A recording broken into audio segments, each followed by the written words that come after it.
Narayana shopping mall అనుమతులు లేకుండా నిర్మాణాలు చేపట్టి జిమ్మర్తో పాటు విద్యుత్ కలెక్షన్లు కూడా తీసుకొని ఈరోజు వ్యాపారం కొనసాగిస్తున్నారు. అట్టి సమస్యలపై చర్యలు తీసుకోవాలని చెప్పి ఈరోజు మేము స్థానిక కమిషనర్ కార్యాలయంలో వినతిపత్రం ఇవ్వడం జరిగింది. కావున ఈ వినతిపత్రాన్ని స్వీకరించి అధికారులు నారాయణ షాపింగ్ మాల్పై చట్టపరమైన చర్యలు తీసుకోవాలని చెప్పేసి డిమాండ్ చేస్తాం.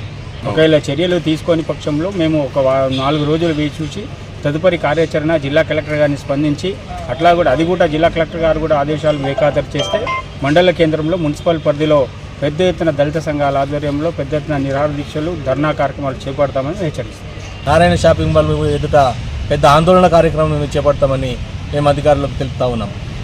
దీని లేని పక్షంలో జిల్లా అధికారులు కానీ జిల్లా కలెక్టర్లు కానీ మేము ఫిర్యాదు చేస్తామని మేము కోరుతా ఉన్నాం.